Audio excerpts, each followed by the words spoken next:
ওম শান্তি। আজ 4 অক্টোবর 2025 প্রাতঃমূল্যি। ওম শান্তি। বাপদাদা মধুবন।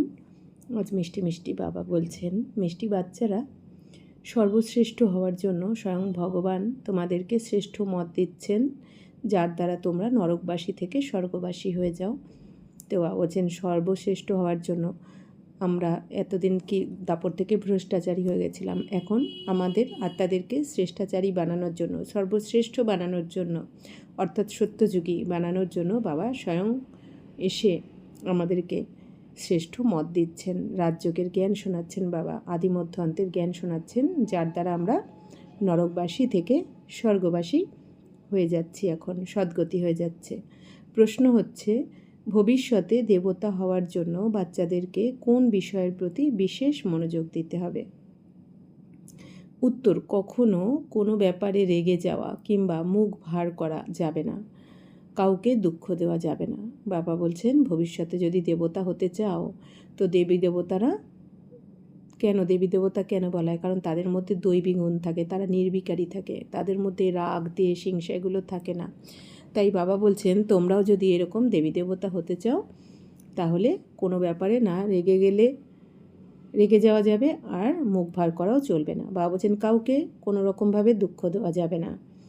তো বাবা বলছেন এই দুনিয়াতে তো কাঁটার দুনিয়া, তো কাঁটার জঙ্গলে রয়েছ, তো কাঁটা তো দেবেই, কেউ না কেউ দুঃখ দেবে। বাবা কি বলেন, যে যতই অপমান করুক, গ্লানি করুক, নিন্দা করুক, একবার নয়, বাবা বলছেন 10বারও যদি করে তাও তোমরা কিন্তু 10বারও যদি তোমার সাথে খারাপ ব্যবহার করে, অপমান করে, নিন্দা করে, তুমি কিন্তু খারাপ ব্যবহার করবে না। তো কারণ কি, বাবা কর্মের গতির জ্ঞান আমাদের বুঝিয়েছেন, যে যেটা আমাদের কাছে আসছে, রিটার্ন আসছে আর কি, যে কেউ আমাদের দুঃখ দিচ্ছে বা অপমান করছে, গ্লানি নিন্দা যাই করুক, তো সেটা আমাদেরই কিন্তু করে আসা কোনো না কোনো কর্মের ফল, সে আমাদের কাছে রিটার্ন এসেছে, এটা মনে করে। আর ততক্ষণই দেবে আমাদের যতক্ষণ আমরা কাউকে দুঃখ কষ্ট দিয়েছিলাম, আমরা যতক্ষণ কাউকে ডিস্টার্ব করেছি বা দুঃখ কষ্ট দিয়েছি, তো সেই আত্মাদের থেকেও আমরা ততক্ষণই কিন্তু পাবো। তার থেকে 1 সেকেন্ড কম বা বেশি সময় দুঃখ কষ্ট আমরা পাবো না। সুখও তাই, যাকে যতটা আমরা দিচ্ছি ততটাই রিটার্ন আসছে, দুঃখও তাই। তো এইভাবে কর্মের গতির জ্ঞানকে বুঝে নিয়ে বাবা বলছেন কি, শান্ত থাকতে হবে, কাউকে দুঃখ দেওয়া যাবে না। দেবতা হতে চাইলে মুখ দিয়ে যেন সর্বদাই ফুল ঝরে, অর্থাৎ বাবা বলছেন যদি তোমাদের কিছু বলতে হয় জ্ঞানের কথা বলো, যদি কাঁটা কিংবা পাথর বের হয় তাহলে বুঝতে হবে পাথরের মতোই রয়েছে। আর যদি আমরা মুখ থেকে খারাপ কথা বলি বা এমন কোনো বাজে খারাপ ব্যবহার করলাম যাতে সামনের জন দুঃখ কষ্ট পায়, তাহলে বাবা বলছেন কি, তাহলে বুঝতে হবে তোমাদের এখনও পাথরের মতনই রয়েছে, তোমরা খুব ভালো ভালো গুণ ধারণ করতে হবে, এখানেই সর্বগুণ সম্পন্ন হতে হবে, শাস্তি পেলে ভালো পথ পাবে না। বাবা বলছেন, বাবা যে আমাদের 7 গুণে ভরপুর করে দিচ্ছেন, এই জন্য বলা হয় না শতগুণী, অর্থাৎ 7 গুণে আমরা এখন সম্পন্ন হচ্ছি। আত্মার যে 7 গুণ বাবা আমাদের দিয়েছেন, তো এই 7 গুণকে আমাদের ভালো করে ধারণ করতে হবে, দৈবী গুণকে ভালো করে ধারণ করতে হবে, যেমন হর্ষিত মুখতা, নম্রতা, মধুরতা, ধৈর্যতা, এগুলো আমাদের ভালো করে ধারণ করতে হবে, নির্ভয়তা। বাবা বলছেন কি, যত এই জ্ঞানকে ধারণ করবে তত তোমাদের মধ্যে দৈবী গুণ এসে যাবে, আর বাবা বলছেন তোমরা দেবী দেবতার যোগ্য হয়ে যাবে, ওই দুনিয়াতেও যাওয়ার যোগ্য হয়ে যাবে, তখনই তোমরা সর্বগুণ সম্পন্ন হবে। বাবা বলছেন আর যদি শাস্তি পাও, যদি আমরা দৈবী গুণ ধারণ না করি, তাহলে অন্তিমে কী হবে, শাস্তি পেয়ে আমাদের পবিত্র হতে হবে। আর বাবা বলছেন শাস্তি পেলে স্বর্গে তো চলে যাবে, কিন্তু উঁচু পদ কিন্তু পাওয়া যাবে না। তো এই জন্য এই অন্তিম জন্মটা আমাদের মনে রাখতে হবে যে বাবার যেভাবেই হোক, যেমন করে হোক, আমাদের বাবার শ্রীমতে চলতেই হবে। তো বাবা কি বলেন, এর জন্য দৃঢ়তাও রাখতে হবে, যাতে আমাদের যদি কিছু ত্যাগ করতে হয় ত্যাগ করব, নত হতে হয় নত হতে হবে। বাবা বলছেন কিছু পরিবর্তন করতে হলে পরিবর্তন করতে হবে, তো বদলাতে হলে বদলাতে হবে, পরিবর্তন করলে পরিবর্তনও করতে হবে, কিন্তু দৃঢ়তার দ্বারা আমাদের নির্বিকারী হতেই হবে, যে এটা অন্তিম জন্ম আমাদের, কিন্তু বাবা শ্রীমতে চলে দেবী দেবতার যোগ্য হতেই হবে। এখন না হলে বাবা বলছেন আর কখনোই এই সময় কিন্তু আর ঘুরে আসবে না। ওম শান্তি। নতুন বিশ্ব বা নতুন দুনিয়ার মালিক আত্মিক বাচ্চাদেরকে আত্মিক পিতা স্বয়ং বসে থেকে বোঝাচ্ছেন। এটা তো বাচ্চারা বুঝেছে যে বাবা এসেছেন অসীম জাগতিক উত্তরাধিকার দিতে, তো আমরা আগে এর যোগ্য ছিলাম না। তো বাবা কি বলছেন যে আমাদের আত্মার পিতা স্বয়ং পরমপিতা পরমাত্মা বসে আমাদেরকে বোঝাচ্ছেন, আত্মাদেরকে বোঝাচ্ছেন। তো বাবা কি বলছেন যে এখন আমরা বুঝেছি যে আগে আমরা তো এর যোগ্য ছিলাম না, কারণ তখন তো আমরা দেহভানে ছিলাম, না নিজেকে জানতাম, না বাবাকে, না সৃষ্টিচক্রকে। মানুষ বলে, হে প্রভু, আমার কোনো যোগ্যতাই নেই, আমাকে যোগ্য বানিয়ে দাও। বাবা এখন বাচ্চাদেরকে বোঝাচ্ছেন তোমরাও মানুষ আর এই দেবতারাও মানুষ, কিন্তু এদের মধ্যে দিব্যগুণ আছে, তাই এদেরকে সত্যিকারের মানুষ বলা যাবে। বাবা বলছেন যে আগে তোমরা স্মরণ করতে যে হে প্রভু ভক্তিমার্গে যে আমাদের তো কোনো যোগ্যতাই নেই, আমাদের তুমি যোগ্য বানিয়ে দাও। তো বাবা এখন কি বলছেন যে দেবী দেবতারাও মানুষ, আর বাবা বলছেন যে দেবী দেবতাদের মধ্যে দৈবী গুণ থাকে বলে তাদের দেবী দেবতা বলা হয়, না হলে সত্যতে তাতে যে স্বর্গ থাকবে, স্বর্গতেও মানুষরাই বসবাস করবে, কিন্তু তাদের সাধারণ মানুষ বলা হবে না। সাধারণ মানুষ বলা হবে দাপর থেকে, যখন বিকার প্রবেশ করবে সবার মধ্যে। তো বাবা বলছেন এখন পুনরায় বাবা এসে তোমাদেরকে শ্রেষ্ঠ দেবতা বানাচ্ছেন। এই লক্ষ্মীনারায়ণ হলো সত্য ভূমির নিবাসী সত্যিকারের মানুষ, তো এনাদেরকেই দেবতা বলা হয়। তো লক্ষ্মীনারায়ণ কি বাবা বলছেন কি সত্যিকারের মানুষ মানে কি এদের মধ্যে কোনো রকম বিকার থাকে না, এরা দৈবী গুণে ভরপুর থাকে, 16 কলা সম্পূর্ণ থাকে, 16 আনা সাচ্চা। এই জন্য বাবা বলছেন এদের দেবতা বলা হয়, অর্থাৎ দেনেওয়ালা। তো এনাদের মধ্যে দিব্যগুণ রয়েছে। হয়তো মানুষ গান করে হে পতিত পাবন তুমি এসো, কিন্তু আগে পবিত্র রাজারা কেমন ছিল এবং তারপর সেই রাজারা কিভাবে পতিত হলো, এই সব রহস্য কেউই জানে না। তো পবিত্র রাজারা অর্থাৎ সত্যতেতাতে বাবা বলছেন এরা কত শতপ্রধান ছিল, কিন্তু আস্তে আস্তে দাপর থেকে রাজারাও পতিত হয়ে গেল, তাই না, দেহভানে আসার জন্য। তো এই দুনিয়ার তো এই রহস্য কেউ জানে না। তো ওটা হলো ভক্তির পথ, জ্ঞান মার্গের ব্যাপারে কেউই জানে না। তো বাচ্চারা তোমাদেরকেই এখন বাবা বোঝাচ্ছেন এবং এই রকম বানাচ্ছেন। এই দেবতারাও সত্যযুগে কর্ম করত, কিন্তু অতীত কর্ম করতো না। বাবা বলছেন দেবী দেবতারাও তো সত্যযুগে কর্ম তো করতেই হবে। আত্মা যখনই শরীরে প্রবেশ করে তখনই কর্ম শুরু হয়ে যায়, তো কর্ম ছাড়া তো কেউ থাকতে পারে না। তো বাবা বলছেন কি সত্যতেতাতেও কর্ম করবে দেবী দেবতারা, কিন্তু ওইখানে পতিত কর্ম হয় না, ওখানে সবাই যেহেতু আত্মিক স্থিতিতে থাকে, তো ওই জন্য ওইখানে বাবা বলছেন অকর্ম হয়। আর বিকর্ম তো শুরু হয় দাপর থেকে, যখন দেহভানে এসে যায় দেবী দেবতারা। তাদের মধ্যে দিব্যগুণ ছিল, অর্থাৎ স্বর্গে দেবী দেবতাদের মধ্যে দিব্যগুণ থাকে, যারা কোনো পতিতকর্ম করবে না তারাই স্বর্গবাসী হবে। তো এখনও বাবা বলছেন কি তোমরা পতিতকর্ম করো না, তবেই স্বর্গবাসী হতে পারবে। নরকবাসীদের দ্বারা মায়া পতিতকর্ম করায়। এখন স্বয়ং ভগবান বসে থেকে শ্রেষ্ঠ কর্ম করাচ্ছেন এবং শ্রেষ্ঠ মত দিচ্ছেন যে এই রকম পতিতকর্ম করো না। তো এখন আমাদের কে মত দিচ্ছেন, যাকে নাকি পুরো দুনিয়া খুঁজে বেড়াচ্ছে, সেই ভগবান নিরাকার শিব বাবা আমাদের এসে শ্রেষ্ঠ মত দিচ্ছেন, কি শ্রীমত বা শ্রেষ্ঠ মত দিচ্ছেন যে বাচ্চারা তোমরা এখন পতিত কর্ম এই কর্মেন্দ্রিয়ের দ্বারা করো না, শ্রেষ্ঠ কর্ম করো, বাবা শ্রীমতে চলো, তবেই উঁচু পদ প্রাপ্ত করতে পারবে। সর্বশ্রেষ্ঠ হওয়ার জন্য সর্বশ্রেষ্ঠ মত দিচ্ছেন শিব বাবা। দেবতারা তো শ্রেষ্ঠ ছিল, তাই না, নতুন দুনিয়া বা স্বর্গে থাকতো তারা। তোমরা পুরুষার্থের ক্রম অনুসারে এইসব কথা জেনেছ, তাই অষ্টরত্নের কিংবা 108-এর মালা বলা হয়, খুব বেশি হলে 16,108-এর মালা বলা হয়। তো বাবা বলছেন যে তোমরা বাচ্চারা ব্রহ্মাকুমার কুমারীরা এখন পুরুষার্থ করছো, তাই অষ্টরত্নের কথা বা 108-এর মালার গায়ন রয়েছে, অর্থাৎ অষ্টরত্ন যে বাবার যত বেশি শ্রীমতে চলবে, যত পবিত্র হবে, তারাই অষ্টরত্নের মধ্যে আসবে, 100% যারা পবিত্র হবে। তারপর 108-এর মালাও হয় ভক্তিমার্গে। তো সেই 108-এর মালায় কারা আসে? আমরা এই ব্রহ্মাকুমার কুমারীরা যারা বাবার শ্রীমতে চলে নিজেদেরকে শ্রেষ্ঠ বানায়, তারাই 108-এর মালাতেও আসে, যাকে বৈজন্তী মালাও বলা হয়। আর খুব বেশি হলে বাবা বলছেন 16,108-এর মালাও বলা হয়। কিন্তু তাতে কি, এত কোটি কোটি মানুষ রয়েছে, তার মধ্যে থেকে মাত্র 16,000 জন বেরিয়ে আসবে, 4 ভাগের 1 ভাগও নয়, তাই না। বাবা বলছেন কি এই দুনিয়াতে এখন 900 কোটির থেকেও বেশি আত্মা, আর তার মধ্যে মাত্র 16,108-এর মালা বেরিয়ে আসে।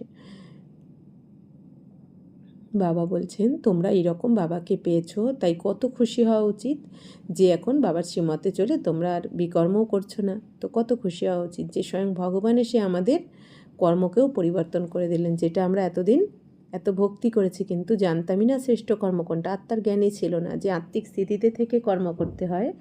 কর্মেন্দ্রিয়কে কন্ট্রোল করার জন্য বাবাজি এসে রাজযোগের জ্ঞান শোনালেন। এখন আমরা কি হলাম? আত্মারা মনের মালিক হলাম। এতদিন মন আমাদের কন্ট্রোল করছিল, কর্মেন্দ্রিয় কন্ট্রোল করছিল, যার জন্য প্রত্যেকের দ্বারা ভুল বা খারাপ কর্ম হচ্ছিল। তো এখন বাবা বলছেন কি, বাবার কাছে রাজযোগ জ্ঞানের দ্বারা আমরা বিকর্মকে এখন বিনাশ করছি।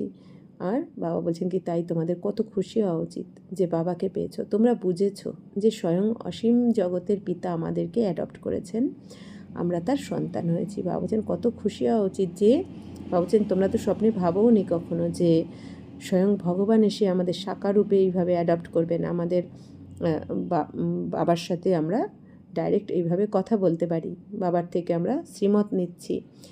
তো বাবা বলছেন যে কত খুশি হওয়া উচিত। বাবা হলেন স্বর্গের রচয়িতা, সুতরাং এই রকম স্বর্গের মালিক হওয়ার জন্য সর্বগুণে পূর্ণ হতে হবে। তো বাবা তো রচয়িতা, কিন্তু বাবা কি রচনা করেন? স্বর্গ। নরকের রচয়িতা কিন্তু রাবণ, দাপর কলি আর কি। তো বাবা বলছেন যে তো স্বর্গের মালিক যদি হতে চাও তাহলে তো সর্বগুণে পূর্ণ হতেই হবে। তো এই লক্ষ্মীনারায়ণ সর্বগুণে পূর্ণ ছিলেন, তাদের সেই যোগ্যতার গুণগান করা হয়। তারপর 84 জন্ম পরে আবার অযোগ্য হয়ে যায়। তো লক্ষ্মীনারায়ণের আত্মাও বাবার কাছে রাজযোগের জ্ঞান শুনে তারা জ্ঞানী যোগী হয়ে জ্ঞানকে ধারণ করে নিজেদের জীবনে, তো তারা এই লক্ষ্মীনারায়ণের পদ কিন্তু পেয়েছেন, সর্বগুণে সম্পন্ন হয়েছেন। তো বাবা বলছেন তোমরাও যদি এরকম হতে চাও তাহলে বাবার শ্রীমতে চলো। তো এই লক্ষ্মীনারায়ণের আত্মাও 84 জন্ম পরে আবার কি হয়, শেষে অযোগ্য হয়ে যায়। কলিযুগে এসে এক জন্ম নিচে নামলেও একটু কলা কমে যায়। যেভাবে ড্রামা উকুনের মতো চলতে থাকে, সেই রকম ধীরে ধীরে কলা কম হতে থাকে। তো বাবা বলছেন যে পুরো কল্পে 5000 বছরের মধ্যে আমাদের কিন্তু চড়তি কলা হয় এই এখন সঙ্গমে, অর্থাৎ এখনই একমাত্র পুরো কল্পের মধ্যে আমরা শ্রেষ্ঠ হওয়ার জন্য শ্রীমত পাই, নিজেদেরকে উঁচুর থেকে উঁচু বানাতে পারি, শ্রেষ্ঠ বানাতে পারি কিন্তু এই সঙ্গম যুগেই। তো পুরো কল্পে বাকি সত্যযুগ থেকে যেই আমরা আত্মারা শান্তিধাম থেকে এই সত্যযুগে নামবো কর্ম করার জন্য, তখন থেকেই কিন্তু আমাদের ডাউনফল শুরু হয়ে যাবে। অর্থাৎ সেকেন্ড বাই সেকেন্ড একটু একটু করে কিন্তু আমাদের আত্মার মধ্যে বিকার অবগুণ একটু একটু করে সেকেন্ড বাই সেকেন্ড প্রবেশ করতে থাকবে। আর আস্তে আস্তে আমরা যেটা প্রথমে বুঝতেও পারবো না। তো লাস্টে এসে কলিযুগের শেষে এসে বাবা যখন মনে করিয়ে দেন, তখন আমাদের আবার সব মনে পড়ে যায়। অর্থাৎ সত্যযুগের প্রথম জন্ম থেকেই কিন্তু আমাদের একটু একটু করে আত্মারা নিচে নামতে শুরু করবে, কলা কম হতে শুরু করবে আত্মার গুণ।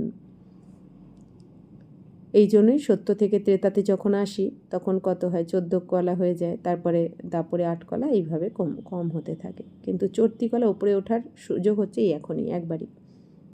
তো বাবা বলছেন এই ড্রামা উকুনের মতো ধীর গতিতে চলতে থাকে, অর্থাৎ এত ধীর গতিতে আত্মারা একটু একটু করে শতপ্রধান থেকে শত, তারপর রজ তমতে কবে যে এসে যায়, তো আত্মারা নিজেরাও বুঝতে পারে না, ভুলে যায়। এই জন্য বাবাকে এসে সব কিছু আবার মনে করিয়ে দিতে হয়। এক জন্ম নিচে নামলেও বাবা বলছেন কি একটুখানি কলা কম হয়ে যায়। তো যেভাবে ড্রামা উকুনের মতো চলতে থাকে, তোমরাও ধীরে ধীরে নিচে নামতে নামতে 1250 বছরে 2 কলা কম হয়ে যায়। অর্থাৎ সত্যযুগে 16 কলা থাকে, ত্রেতাতে 14 কলা। তারপর রাবণ রাজত্বে খুব তাড়াতাড়ি অধঃপতন হতে থাকে। সূর্য কিংবা চন্দ্রের যেমন গ্রহণ লাগে সেই রকম গ্রহণ লেগে যায়। অর্থাৎ বাবা বলছেন কি বিকার তোমাদের মধ্যে এসে যায়, এই জন্য বাবা বলছেন কি গ্রহণ লেগে যায়। তো এমন তো নয় যে চন্দ্র কিংবা তারাদের গ্রহণ করে না। বাবা বলছেন এই দুনিয়া যেটা বলে চন্দ্র বা তারাদের যে গ্রহণ করে, বলেন না রাহু, এই সূর্যগ্রহণ, চন্দ্রগ্রহণ রাহু গ্রাস করে নেয়। বাবা বলছেন এরকম ওইভাবে কোনো কেউ কাউকে গ্রাস করে না। আসলে সবার মধ্যে কি বিকার এসে যায়, 5 বিকার যেন আমাদেরকে গ্রাস করে নেয়। এই জন্য বাবা বলছেন কি গ্রহণ লেগে যায়। সকলেরই সম্পূর্ণ গ্রহণ হয়েছে এখন, অর্থাৎ কি সবার মধ্যেই বিকার প্রবেশ করেছে, বিকার গ্রাস করেছে সবাইকে। তো এখন বাবা বলছেন স্মরণের দ্বারাই গ্রহণ কাটবে। তো এখন যত বাবার স্মরণে থাকবে, বাবা বলছেন কি তত তোমরা শতপ্রধান হবে, আত্মা পবিত্র হয়ে যাবে। তো এই বিকার আস্তে আস্তে ত্যাগ হয়ে যাবে, অর্থাৎ এই গ্রহণ কাটবে। কোনো পাপ করো না, বাবা বলছেন 1 নম্বর পাপ হলো দেহের অভিমান আসা। তো এটা খুব কড়া পাপ। বাবা বলছেন সবথেকে বড় 1 নম্বর পাপ কি, দেহ অভিমান আসা, দেহের অহংকার। আমি অনেক জ্ঞানী, আমি সুন্দর, আমার পদ পজিশন, টাকা পয়সা, ব্যাংক ব্যালেন্স ইত্যাদি, বাড়ি গাড়ি, তো নানা রকম কিছু না কিছু। বাবা বলছেন এই যে দেহের অভিমানে এসে যাও, দেহ অহংকার, এটা হচ্ছে সবথেকে বড়। তো এটাই হচ্ছে কড়া। এই জন্য বাবা কি বলেন, আমি আমার ভাবকে ত্যাগ করো এখন। কারণ আমরা মনে রাখতে হবে, কিচ্ছু পরমধাম থেকে যখন এসেছি কিছু তো কেউ নিয়ে আসেনি, তাই না?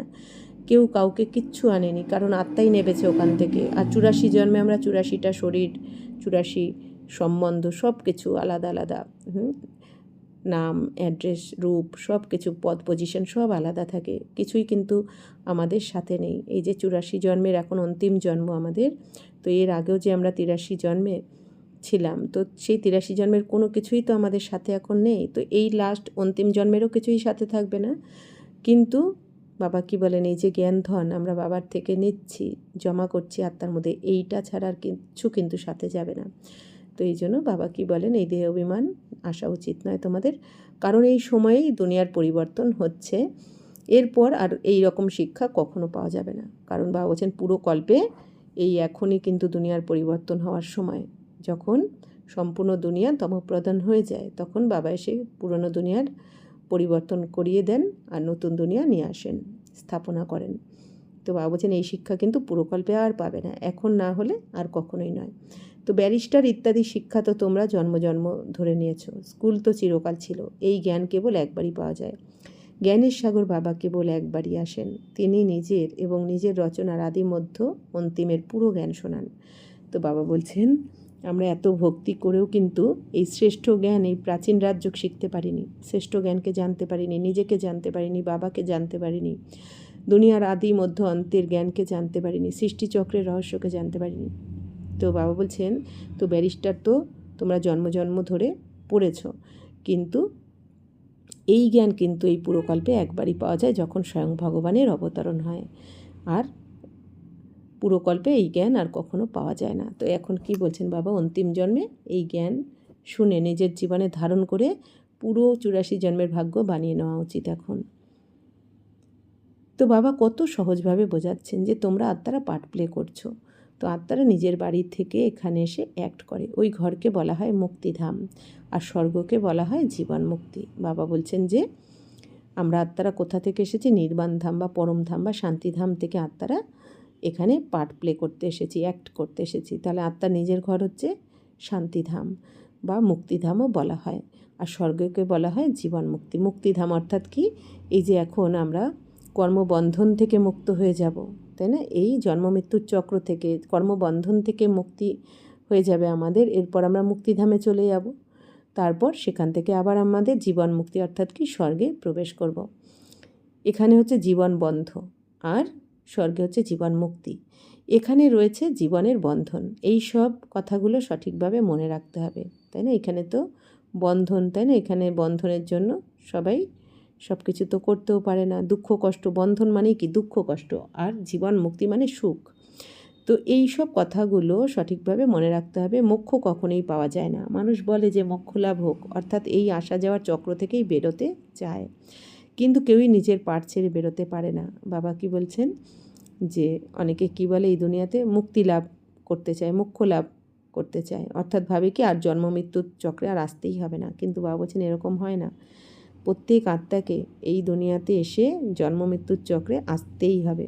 আর যে আত্মা একবার সত্যযুগেই নাবুক বা ত্রেতা বা দাপর বা কলি, একবার পরমধাম থেকে যেই আত্মা নেবে পরে এই দুনিয়াতে জন্ম মৃত্যুর চক্রে এসে যায়, সে কিন্তু যতক্ষণ না এই চক্র কমপ্লিট হয় ততক্ষণ কিন্তু এখান থেকে মুক্তি পায় না। আর বাবা যতক্ষণ না এসে সমস্ত আত্মাদেরকে মুক্তির পথ দেখান, মুক্তির পথ দেখিয়ে মুক্তিধামে বা শান্তিধামে নিয়ে যান, ততক্ষণ পর্যন্ত কোনো আত্মাই ফিরতে পারে না, মোক্ষ লাভ কারো হয় না। বাবা বলছেন বাবারই তো মোক্ষ লাভ হয় না, বাবাকেও তো আসতে হয়, তাই না? বাবাকেও তো 100 বছরের জন্য এই দুনিয়াতে আসতেই হয় পার্ট প্লে করতে।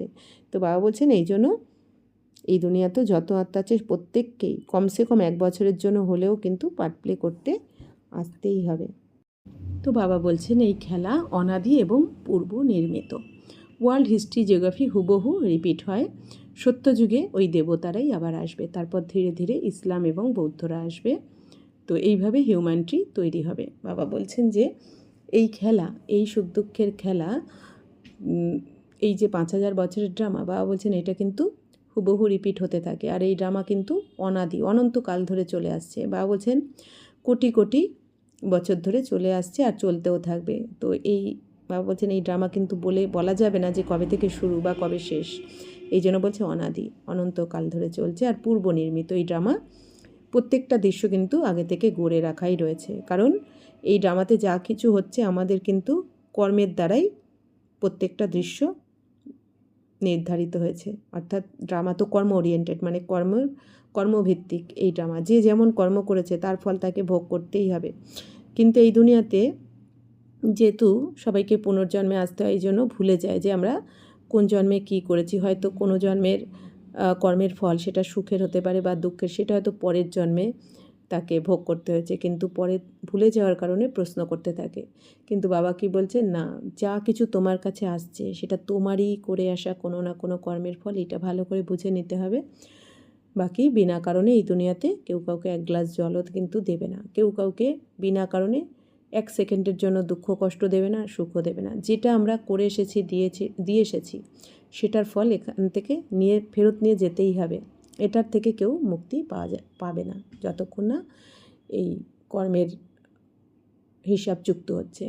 তো বাবা বলছেন এই ওয়ার্ল্ডের হিস্ট্রি জিওগ্রাফি কিন্তু হুবহু রিপিট হতে থাকে, অর্থাৎ পুরো 5000 বছর ধরে, সত্যযুগ থেকে শুরু করে কলিযুগ অবধি যা কিছু হয়েছে 5000 বছর পর পর হুবহু বাবা বলছেন সেটা রিপিট হতে থাকে। অর্থাৎ কি, এই যে এখন আমরা এই মুরলি পড়ছি বা যারা আমরা শুনছি, যে টাইমে আমরা মুরলি ক্লাস করছি, মুরলি পড়ছি, আর যে আমরা যেখানে বসে, যেই অবস্থায় বসে, যেভাবে বসে আমরা মুরলি শুনছি, 5000 বছর আগেও এই টাইমে এইভাবে এই মুরলিটাই শুনেছিলাম, আজকেও শুনছি, আবার 5000 বছর পরেও আজকের দিনে এইভাবে এই স্থানে বসে এইভাবেই কিন্তু শুনব। তো বাবা বলছেন এইভাবেই কিন্তু বুঝতে হবে ড্রামাটা হুবহু রিপিট হয়। সত্যযুগে বাবা বলছেন ওই দেবী দেবতারাই আবার আসবে যেরকম ছিল, তারপর ধীরে ধীরে আবার যেমন দাপর থেকে ইসলাম বৌদ্ধরা আসবে, যেরকম 5000 বছর এসেছিল আগে, এখনও এসেছে, আবার 5000 বছর পরেও আসতে থাকবে। এইভাবে এই হিউম্যান ট্রি অর্থাৎ এই কল্পবৃক্ষের তৈরি হয়েছে। তো এই বৃক্ষের বীজ রয়েছে ওপরের দিকে, পরমধামে দেখানো হয়েছে বৃক্ষের বীজ বাবা ওপরের দিকে। বাবা হলেন এই মনুষ্য সৃষ্টিরূপী বৃক্ষের বীজ, অর্থাৎ বীজের মধ্যে কি সমস্ত ওই বৃক্ষের রহস্য তথ্যটা থাকে। তো বাবা হচ্ছেন কি এই সৃষ্টিরূপী বৃক্ষের বীজ। তো বাবার মধ্যে এই দুনিয়ার এই সম্পূর্ণ তথ্য আছে। তো বাবা সেই সমস্ত তথ্যটা এখন আমাদের বলছেন। তো মনুষ্য সৃষ্টি তো চিরকাল রয়েছে, কিন্তু সত্যযুগে এটা খুব ছোট থাকে। বাবা বলছেন এই মনুষ্য সৃষ্টি সত্যযুগে কিন্তু ছোট থাকে, অর্থাৎ ঝাড় ছোট থাকে, কম সংখ্যক জনসংখ্যা থাকে, ধীরে ধীরে অনেক বড় হয়ে যায়। তারপর ত্রেতাতে কিছু সংখ্যক আত্মারাও বাড়তে থাকে, দাপরে আরও বেশি, কলিতে আরও বেশি। তো এইভাবে আস্তে আস্তে কলিযুগের শেষে এসে এই বৃক্ষ জর্জরীভূত হয়ে যায়, অর্থাৎ তমপ্রধান হয়ে যায়। তখন বাবাকে আবার আসতে হয়, এসে পুরানো দুনিয়ার বিনাশ করে নতুন দুনিয়ার আবার স্থাপনা করেন বাবা। তো মনুষ্য সৃষ্টি তো চিরকাল রয়েছে, তো সত্যযুগে ছোট থাকে, ধীরে ধীরে অনেক বড় হয়ে যায়। আচ্ছা, এরপর কিভাবে আবার ছোট হবে? বাবা এসে পতিত থেকে পবিত্র বানান। কত কমজন পবিত্র হয়, কয়েক কোটির মধ্যে মাত্র কয়েকজন বেরিয়ে আসে। তো বাবা বলছেন কি, এই দুনিয়া ভগবানকে তো স্মরণ তো করতে থাকে, ডাকতে তো থাকে, ভগবানকে ভালোবাসে সবাই, কিন্তু যখনই ভগবান স্বয়ং এসে এই দুনিয়াতে পুরুষার্থ করান, তখন কিন্তু সবার কাছে কঠিন হয়ে যায়। ভগবানের জন্য সব কিছু ত্যাগ করা, 5 বিকারকে ত্যাগ করা কিন্তু সবার কাছে অনেক কঠিন হয়ে যায়। কেন? কারণ 2500 বছর ধরে এই বিকারের বশীভূত হয়ে যায় সবাই, এই জন্য সবার কাছে কঠিন লাগে। এই জন্য বাবা বলছেন কি, কত কম সংখ্যক পবিত্র হয় বাবার শ্রীমতে চলে। এই জন্যই বাবা বলেন কোটি কোটির মধ্যে কেউ কেউ বেরিয়ে আসে। এই জন্যই তো সত্যযুগের প্রথম জন্মে মাত্র 9 লাখ থাকবে, তারপর শেষ অবধি 2 কোটি, অর্থাৎ 1250 বছর ধরে মাত্র 2 কোটি আত্মা কিন্তু এই দুনিয়াকে ভোগ করবে। তো যারা সম্পূর্ণ পবিত্র হবে। এখন অর্ধেক কল্প জনসংখ্যা খুব কম থাকে, আর সত্য তেতা মিলিয়ে 33 কোটি দেবী দেবতা থাকবে। পরের অর্ধেক কল্পে কত বৃদ্ধি হয়ে যায়। সুতরাং দেবী দেবতা সম্প্রদায়ের জনসংখ্যা সর্বাধিক হওয়া উচিত, কারণ ওরাই সবার আগে আসে। তো বাবা বলছেন যে দেবী দেবতা সম্প্রদায়ের আত্মারা সবার প্রথমে এসেছে সত্যযুগে, তো তাদের জনসংখ্যা সব থেকে বেশি হওয়া উচিত। কিন্তু বাবাকে ভুলে গিয়ে অন্যান্য ধর্মে ধর্মান্তরিত হয়ে যায়। কি বাবা বলছেন কি, বাবা এসে প্রথমে এই যে আদি সনাতন দেবী দেবতা ধর্মে স্থাপনা করেন, তারপর আমরা চলে যাই সেই ধর্মে। তো দাপর থেকে আবার বিভিন্ন ধর্ম আসে, আর দেবী দেবতারাও আত্মারাও ভুলে যায় যে আমরা আদি সনাতন দেবী দেবতা ধর্মের ছিলাম, যেহেতু তারা দেওভানে চলে আসে। আর তখন দেবী দেবতার আত্মারা দাপর যুগ থেকে অন্যান্য ধর্মে কিন্তু কনভার্ট হয়ে যাবে। তো এটাই হলো একটি ভুলের খেলা। ভুলে যাওয়ার জন্যই কাঙাল হয়ে যাও। তো বাবা বলছেন এই যে তোমরা আত্মাকে ভুলে যাও, এই ড্রামাকে ভুলে যাও, বাবাকে ভুলে যাও, এই জন্যই তোমরা কাঙাল হয়ে যাও, অর্থাৎ সব কিছু তোমরা হারিয়ে ফেলো। তোমাদের এই যে 7 গুণ অষ্টশক্তি, বাবা যে জ্ঞান গুণ শক্তি দিয়ে আমাদের ভরপুর করে দিচ্ছেন, এখন সঙ্গমে সব কিছু দিয়ে ভরপুর করে পাঠাচ্ছেন। তো বাবা বলছেন কি এরপর আমরা আস্তে আস্তে এই সব কিছু ভুলে যাব, এই জন্য কাঙাল হয়ে যাব, ভিখারি হয়ে যাব। ভুলতে ভুলতে একেবারে ভুলে যাও। প্রথমে কেবল একজনের ভক্তি করা হতো, কারণ সকলের সদ্গতিদাতা তো একজনই, তাহলে অন্য কারোর ভক্তি কেন করতে হবে? শিব বাবাই এই লক্ষ্মীনারায়ণকে এইরকম বানিয়েছেন। বাবা বলছেন প্রথমে দাপরের প্রথমে 500 বছর তো শুধু শিবেরই ভক্তি হবে, একজনের। তারপর আস্তে আস্তে অনেক দেবী দেবতার ভক্তি হবে বা পুজো হবে। বাবা বলছেন কৃষ্ণ কীভাবে এই রকম বানাবেন? এটা তো অসম্ভব। কৃষ্ণের পক্ষে কিভাবে রাজযোগ শেখানো সম্ভব? বাবা বলছেন কৃষ্ণ তো সত্যযুগের ফার্স্ট প্রিন্স, প্রথম রাজকুমার, তো সে কিভাবে রাজযোগ শেখাবে? আর ওখানে তো রাজযোগের জ্ঞানের দরকারই নেই, রাজযোগের জ্ঞানের দ্বারাই তো সদ্গতি। তো বাবা বলছেন ওইখানে তো তারা সদ্গতিতেই রয়েছেন, দেবী দেবতারা সত্যযুগে, তারা তো এই দাপর এই সঙ্গমে এসে যে পুরুষার্থ করছেন শিব বাবার কাছে, তো সেই ফলই ভোগ করছেন, প্রারব্ধ ভোগ করছেন সত্যযুগে। তো সত্যযুগে তো কৃষ্ণের রাজযোগ শেখানোর দরকার নেই, কারণ ওখানে তো কেউ দুঃখী হয়ই না, ওখানে তো সবাই সুখী থাকে। তিনি তো সত্যযুগের রাজকুমার, অর্থাৎ কৃষ্ণ। কত বড় ভুল করে দিয়েছে, কারোর বোধগম্য হয় না। বাবা এখন বলছেন আমাকে স্মরণ করো এবং দিব্যগুণ ধারণ করো। জায়গা জমি নিয়ে কারোর সাথে ঝগড়া থাকলে সেগুলো মিটিয়ে নাও। বাবা বলছেন এখন তো কিছুই সাথে যাবে না, পুরো দুনিয়ায় তো বিনাশ হতে হবে, তাই না? তো এই জন্য বাবা বলছেন কোনো জায়গা জমি নিয়েও যদি ঝগড়া থাকে সেগুলোকে এখন মিটিয়ে নেওয়ার চেষ্টা করতে। বাবা বলছেন ঝগড়া করতে করতেই তো একদিন প্রাণ চলে যাবে। বাবা বোঝাচ্ছেন ইনি যখন সব কিছু ছেড়ে দিয়েছিলেন তখন কি কোনো ঝগড়াঝাটি করেছিলেন? একটু কম পেলেও ক্ষতি নেই। তো বাবা বারবার এখন কি বলছেন যে বাচ্চারা তোমরা একটু একটু জিনিসের জন্য এখন ঝগড়াঝাটি করে নিজের ভাগ্যকে নষ্ট করো না। কারণ এই যে ব্রহ্মা বাবাও সব কিছু দিয়ে দিয়েছেন, তার কোটি কোটি টাকার সম্পত্তি সব এই সেবাতে অর্পণ করেছেন। তো অথচ বাবা কি বলেন যে তারা কি না খেয়ে ছিল কখনো? বাবা কি কখনো তাদের একবেলাও না খাইয়ে তো রাখেননি। পরীক্ষা নানা রকম এসেছে, অনেক কঠিন পরিস্থিতি এসেছে, কিন্তু শিব বাবা কোনো বাচ্চাকে কিন্তু অভুক্ত রাখেনি, আর খুশিতে রেখেছে, সুখে রেখেছে। তো বাবা বলছেন যে একটু কম পেলেও কোনো ক্ষতি নেই, কারণ কি এখন তো এমনিতেও সব যাওয়ারই আছে, তার পরিবর্তে তো কত রাজত্ব প্রাপ্তি হয়েছে। তো বাবা বলছেন এখন বেশি নিয়েও বা কী হবে, এই একটু একটু জায়গা জমির পেছনে বাবা বলছেন যদি ফেসে থাকো তাহলে এই যে 84 জন্মের যে প্রাপ্তি বাবা করাতে এসেছেন, 21 জন্মের অবিনাশী প্রাপ্তি, এই প্রাপ্তি কিন্তু করতে পারবে না অল্প কিছুর পেছনে এখন যদি ফেসে থাকো তোমরা। বাবা বোঝাচ্ছেন আমার যখন বিনাশ এবং রাজত্বের দিব্য দর্শন হয়েছিল তখন আমি খুব খুশি হয়েছিলাম। ব্রহ্মা বাবা বলছেন তো আমি তো বিশ্বের মালিকানা পেয়ে যাব, তার কাছে এইসব আর এমন কি? তো কেউ কি না খেতে পেয়ে কেউ কি না খেতে পেয়ে মারা যাবে?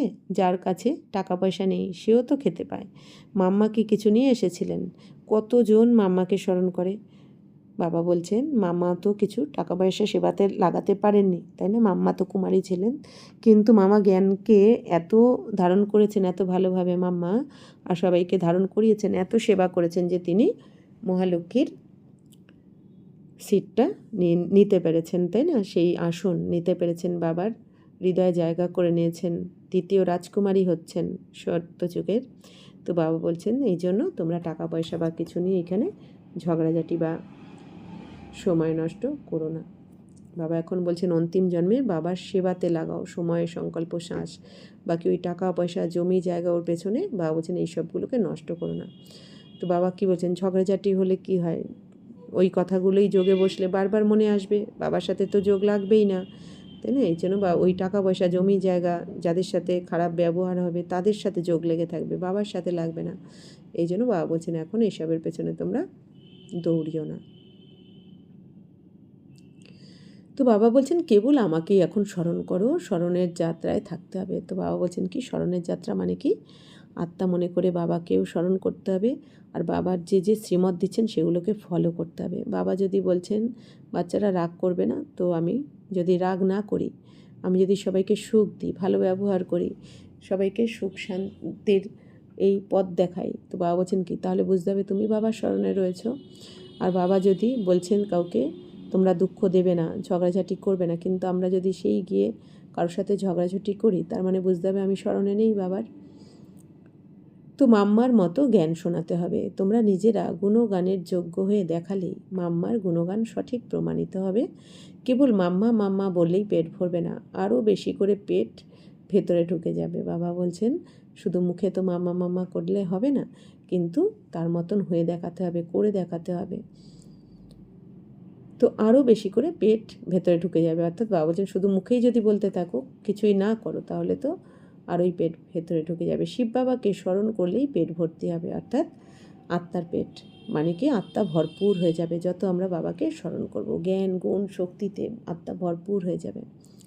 এই ঠাকুরদাদাকে স্মরণ করলেও পেট ভরবে না, একজনকেই স্মরণ করতে হবে। দাতা তো একজনই। বাবা বলছেন যে গ্রেট গ্রেট গ্র্যান্ডফাদার, এই ব্রহ্মাকেও স্মরণ করবে না, স্মরণ তো একমাত্র শিব বাবাকেই করতে হবে, কারণ দাতা তো একজনই, শিব বাবা। সেবা করার জন্য বিভিন্ন ধরনের উপায় ভাবতে হবে। মুখ দিয়ে যেন সবসময় ফুল ঝরে।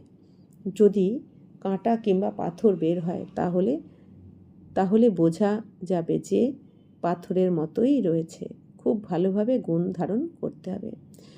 বাবা বলছেন যে সেবা করার জন্য কিন্তু তোমাদের যুক্তি বানাতে হবে, বুদ্ধি দিয়ে বাবা বলছেন ভাবতে হবে, মনন চিন্তন করো যে কিভাবে কাকে বলা যায়, কিভাবে কাউকে কিভাবে স্বর্গের উত্তরাধিকার দেওয়া যায়, বাবার সাথে কি করে পরিচয় করিয়ে দেওয়া যায়, কিভাবে সবাইকে সুখ শান্তি দেওয়া যায়, কিছু না কিছু বাবা বলছেন এগুলো যুক্তি করো। তো বাবা বলছেন মুখ দিয়ে যেন তোমাদের সবসময় জ্ঞানের কথাই বের হয়, আর খুব ভালোভাবে গুণ ধারণও করতে হবে। তো বাবা বলছেন এখানেই, এই সঙ্গমেই তোমাদের সর্বগুণে সম্পন্ন হতে হবে। শাস্তি খেতে হলে ভালো পথ পাবে না। বাবা বলছেন সর্বগুণে সম্পন্ন তো সত্যযুগে গিয়ে হব না, তাই না? তো বাবা বলছেন সর্বগুণে সম্পন্ন এই সঙ্গমেই হতে হবে। যেমন কেউ আমরা বিয়ে বাড়িতে গিয়ে কি মেকআপ করি, বিয়ে মেকআপ তো আগে বাড়ি থেকেই করে যাই, তাই না? ঠিক সেরকমই বাবা বলছেন এখানেই সর্বগুণে সম্পন্ন হয়ে দৈবী গুণে শৃঙ্গার করে তোমাদের স্বর্গে কিন্তু যেতে হবে। আর বাবা বলছেন এখানে যদি শাস্তি পাও, শাস্তি পেয়ে পবিত্র হতে হয়, তাহলে কিন্তু উঁচু পথ পাবে না, ভালো পথ পাবে না। তো বাবার কাছ থেকে সরাসরি শোনার জন্য এখানে বাচ্চারা আসে।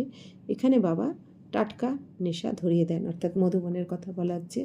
সেন্টারেও নেশা হয়, কিন্তু বাড়িতে গিয়ে প্রিয়জনের মুখ দেখলে সেই নেশা কিন্তু কেটে যায়। এই জন্য সেন্টারে এসে মুরলি শোনার কথা বলা হয়। এখানে তোমরা জানো যে আমরা বাবার পরিবারের মধ্যে বসে আছি। এখন আমরা ঈশ্বরীয় পরিবারের হয়ে গেছি, ব্রহ্মাকুমার ব্রহ্মাকুমারী ব্রাহ্মণ পরিবারের হয়েছি। তো ওখানে তো আসরিক পরিবার রয়েছে, কত ঝগড়াঝাটি চলে। আর বাইরে, অর্থাৎ আমরা যখন সেন্টারে থাকি বা মধুবনে থাকি, তখন আমরা কীভাবে আমরা বাবার পরিবারের মধ্যে বসে আছি। আর বাইরের দুনিয়ায়, পার্থিব দুনিয়ায় আসলে কী মনে হয়, আসরিক পরিবার, কত ঝগড়াঝাটি চলে। ওখানে গেলেই আবর্জনার মধ্যে গিয়ে পড়ে যাও। অর্থাৎ বাবা বলছেন মধুবন থেকে যখনই বাড়ি যাও, যেন আবর্জনা, মানে কি সবাই ভিখারি, অর্থাৎ কেউ কারো কথা শুনতে চান। এই জন্য বাবা বলছেন যেন মনে হয় আবর্জনার মধ্যে পড়ে গেছো। বাবা বলছেন যখন তোমরা এই মধুবনে থাকো, বাবার কাছে থাকো, তখন কিন্তু তোমাদের বাবার কথা একটুও ভোলা উচিত নয়। দুনিয়ায় কেউই সত্যিকারের শাস্তি পেতে পারে না। কেবল বাবা ছাড়া অন্য কেউই পবিত্রতা, সুখ, শান্তি, সম্পত্তি দিতে পারবে না। বাবা বলছেন সুখ, শান্তি, সম্পত্তি, এই সব কিছু পবিত্রতা থাকে স্বর্গে। আর স্বর্গের এই সুখ, শান্তি, পবিত্রতা, সম্পত্তি, এগুলো একমাত্র রাজযোগের জ্ঞানের দ্বারাই পাওয়া যায়, যেটা কিনা স্বয়ং ভগবান আমাদের শিব বাবা ছাড়া কেউ দিতে পারে না এই দুনিয়ায়। দিতে পারলে তো এতদিনে পেয়ে যাওয়ার কথা। তবে এমন নয় যে বাবা আশীর্বাদ করেন আয়ুষ্মান ভব, পুত্রবান ভব, না, আশীর্বাদ থেকে কিছুই পাওয়া যায় না। তো বাবা বলছেন কি, বাবা এসেই তোমাদের রাজযোগের জ্ঞানের দ্বারা পবিত্রতা, সুখ, শান্তি, সম্পত্তির রাজধানীতে ফিরিয়ে দিচ্ছেন, সব কিছু দিচ্ছেন। কিন্তু বাবা বলছেন এরকমও নয় যে বাবা আশীর্বাদ করেন যে আয়ুষ্মান ভব, পুত্রবান ভব, কারণ বাবা বলছেন আমি তো আশীর্বাদ করলে সবাইকেই করতে হবে, তাই না? তো এই জন্য বাবা এসে আমাদের পুরুষার্থ করান, শ্রীমত প্রদান করেন, আর আমাদের পুরুষার্থ করে বাবার থেকে উত্তরাধিকার নিতে হয়। তো বাবা বলছেন যে আশীর্বাদ থেকে কিছুই পাওয়া যায় না। মানুষ তো এটাই ভুল ভেবেছে, কোনো সন্ন্যাসীও আশীর্বাদ করতে পারে না। আজকে আশীর্বাদ করলো, তারপর কালকে নিজেই মারা গেল। সেই রকম দেখো কতজনেই না পোপ হয়েছে। পোপ মানে খ্রিস্টানদের ধর্মগুরুদের বলা হয়। তো একজনের পর আরেকজন এইভাবে গুরুর পদের অধিকারী হয়। তো বাবা বলছেন কি যে যেমন পোপ অর্থাৎ খ্রিস্টানদের যে ধর্মগুরু, তা কি হয়, কাউকে তো যাকে পোপ করা হলো কোনো কারণে সে যদি মারা যায়, তারপরে আরেকজনকে করা হয় ওই পদের অধিকারী। তো বাবা বলছেন কম বয়সেই যদি গুরু মারা যায় তাহলে অন্য কারোর শিষ্যত্ব গ্রহণ করে অথবা তার কোনো শিষ্যকে গুরুর পদে বসিয়ে দেয়। তো বাবা বলছেন গুরু মারা গেলে তো সেই পদে তার শিষ্যকে বসিয়ে দেওয়া হয়। এখানে তো স্বয়ং বাপদাদাই দাতা, আর এখানে তো বাবা তো অকাল মূর্ত। তো বাবাই দাতা, আমাদের বাপ দাদাই দাতা। ইনি কিছু নিয়ে কি করবেন? বাবা তো নিরাকার, নিলে তো শরীরধারীকেই নিতে হবে। বাবা বলছে নিরাকার বাবা তো কিছু ভোগ করেন না, উনি অভোক্তা, সুখ দুঃখ কিছুই ভোগ করেন না। এই জন্য বাবা বলছেন কি যে বাবা তো নিরাকার, বাবা তো কিছুই ভোগ করেন না, তো বাবা নিয়ে কি করবেন তোমাদের সব কিছু? তো নিলে তো শরীরধারীকেই দিতে হবে, এটাও বোঝার ব্যাপার। কখনোই এই রকম বলা উচিত নয় যে আমি শিব বাবাকে কিছু দিয়েছি। না, আমরা তো শিব বাবার কাছ থেকে কোটি কোটি সম্পত্তি নিয়েছি, কিছুই দিইনি। তো বাবা কি বলছেন, অনেকে বলে আমি বাবাকে দিয়েছি। বাবা বলছেন আমরা পরমধাম থেকে যখন এসেছি কিছু তো নিয়ে আসিনি, শুধু আত্মারূপে আমরা এসেছি, অশরীরী আত্মা এসেছি, যেতেও হবে অশরীরী আত্মা হয়ে। তো বাবা বলছেন এখানে যা কিছু আমরা পাচ্ছি সেটা বাবার থেকে আগের সঙ্গমে, আগের কল্পে সঙ্গমে আমরা বাবার কাছ থেকে রাজযোগের জ্ঞানের দ্বারা বাবার কাছে পুরুষার্থ করে বাবার থেকেই আমরা নিয়েছি, যেটা আমরা 84 জন্ম ধরে এখন ভোগ করছি। এখন আবার সঙ্গমে আমরা যেরকম পুরুষার্থ করছি, বাবার শ্রীমতে চলছি, সেই অনুযায়ী আবার আমাদের আগামী 84 জন্মেরও ভাগ্য বানিয়ে নিচ্ছি। তাহলে সব কিছু কে দিলেন? আমাদের বাবাই তো দিলেন। আমরা কি করে দিচ্ছি বাবাকে? বাবারটাই বাবাকে আবার দিচ্ছি, তার মানে আমরা তো দিচ্ছি না, সবই বাবার দেওয়া, তো বাবার কাজে লাগছে। তো বাবা বলছেন যে আমরা কিছুই দিইনি। তো বাবা তোমাদেরকে অসীম সম্পত্তি দেন, শিব বাবা হলেন দাতা, তোমরা তাকে কিভাবে দেবে? তো আমি দিয়েছি ভাবলেই দেহের অভিমান এসে যায়, আমরা শিব বাবার কাছ থেকে নিচ্ছি। তো মনে রাখতে হবে, যদি বাবা আমাদের কারোর থেকে নেন, তন মন ধন কোনো না কোনোভাবে সেবা নিচ্ছেন, করিয়ে নিচ্ছেন, তাহলে আমরা অনেক অনেক অতি ভাগ্যবান যে বাবা আমাদের ইউজ করছেন। এটা মনে রাখতে হবে, আমরা দিচ্ছি না, বাবা নিচ্ছেন, বাবা করিয়ে নিচ্ছেন, তো এর জন্য আমরা ভাগ্যবান। বাবার কাছে এত এত সন্তান এসে থাকেন, এর জন্য তো ব্যবস্থা করতে হবে, অর্থাৎ তোমরা নিজেদের জন্যই দাও। তো বাবার কাছে এসে এই যে আমরা বিকেরা থাকি, বাবা বলছেন এটা তো তোমরাই তোমাদের জন্যই দাও। বাবা তো কিছু ভোগ করেন না, বাবা কিচ্ছু নেন না। তিনি কি নিজের জন্য কিছু করবেন? তোমাদেরকেই রাজধানী দেন, তাই তোমরাই করছো। তোমাদেরকে নিজের থেকেও শ্রেষ্ঠ বানিয়ে দিই। বাবা বলছেন কি আমি তোমাদের নিজের থেকেও শ্রেষ্ঠ বানাচ্ছি, এই রকম বাবাকেই তোমরা ভুলে যাও। বাবা কি বলেন যে বাচ্চারা তোমাদের তো ডবল পূজা হয়, আমার তো সিঙ্গেল পূজা হয়। বাবা বলেন আমি তো শুধু ব্রহ্মাণ্ডের মালিক, তোমরা তো ব্রহ্মাণ্ডের মালিক হও, আবার বিশ্বেরও মালিক হও। তো তোমাদেরকে তো আমি আমার থেকেও উঁচু করে তুলি, আর এই বাবাকেই তোমরা ভুলে যাও। অর্ধেক কল্পের জন্য পূজনীয়, তারপর অর্ধেক কল্পের জন্য পূজারী। বাবা বলছেন বাবা এখন আমাদের কি বানাচ্ছেন? অর্ধেক কল্পের জন্য, অর্থাৎ সত্যতেতাতে পূজনীয় বানিয়ে দিচ্ছেন দেবী দেবতা, তারপর দাপর কলির জন্য বাবা বলছেন তোমাদের আবার পূজারী বানিয়ে দিই বা পূজ্য। পূজনীয় হয়ে গেলে তোমরা সুখধামের মালিক হয়ে যাও। এটাও কেউ জানে না যে বাবা কবে এসে স্বর্গ স্থাপন করেন। তোমরা সঙ্গম যুগবাসী ব্রাহ্মণরাই এইসব বিষয়গুলো জানো। তো বাবা বলছেন এই সৃষ্টিচক্রের জ্ঞান এই দুনিয়ার ব্রহ্মাকুমার কুমারীরা ছাড়া কেউ জানে না। তো বাবা বলছেন বাবা এত ভালো করে বোঝাচ্ছেন, তবুও কারো কারো বোধগম্য হয় না, এই জ্ঞান বুঝতে পারে না। বাবা যেমন কত যুক্তি করে বলেন, সেই রকম যুক্তি করে বলতে হবে, পুরুষার্থ করে এই রকম শ্রেষ্ঠ হতে হবে। বাবা বোঝাচ্ছেন বাচ্চাদের মধ্যে অনেক দিব্যগুণ থাকতে হবে। বাবা এখন কি বলছেন, বাবা এসে সব কিছু দিয়ে ভরপুর করেছেন, তো সমস্ত রকম দিব্যগুণ বাবা বলছেন বাচ্চাদের মধ্যে থাকা উচিত, অর্থাৎ হাসি মুখে থাকতে হবে, নির্ভয়ে থাকতে হবে, কারণ স্বয়ং ভগবান রয়েছেন ছত্রছায়া রূপে। তো বাবা বলছে নির্ভয় থাকো, ধৈর্যতার গুণ, সহনশীলতার গুণ, বাবা বলছেন নম্রতা, ভদ্রতা, সব কিছু তোমাদের এখন থাকতে হবে, প্রত্যেকটা গুণ প্রত্যেকের মধ্যে থাকা উচিত। তো বাবা বলছেন এখন আর তোমরা মুখ ভার করো না, এরকম কোনো কাজ করো না। চণ্ডী দেবীর পূজা উপলক্ষেও মেলা হয়। যে বাবার মতামত অনুসরণ করে না তাকেই চণ্ডিকা দেবী বলা হয়।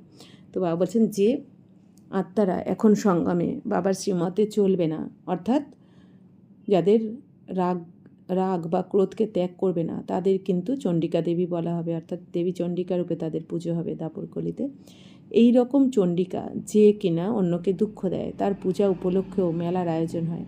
মানুষের মধ্যে কোনো জ্ঞান নেই, তাই কোনো কিছুর অর্থ বোঝে না। আজকাল অনেকের মধ্যেই একটুও শক্তি নেই, একেবারে ফাঁপা। তোমরা যখন বাবাকে ভালোভাবে স্মরণ করো তখন তোমরা শক্তি পেয়ে যাও। বাবা বলছে এই দুনিয়া পুজো তো করে দেবী চণ্ডিকার, কিন্তু কিভাবে এই দেবী কিভাবে এই পদ পেলেন, তো এগুলো কেউ কিছু কিন্তু বোঝে না। বাবা বলছে অর্থ কেউ জানে না। তো আজ কারণ কি, কারণ আত্মার মধ্যে শক্তি নেই, এই জন্য বাবা বলছেন কেউ কিছু বুঝতে পারে না। তো বাবা বলছেন এখন যখন তোমরা বাবাকে স্মরণ করো তখন তোমরা আত্মারা শক্তি পেয়ে যাও, শক্তিশালী হয়ে যাও।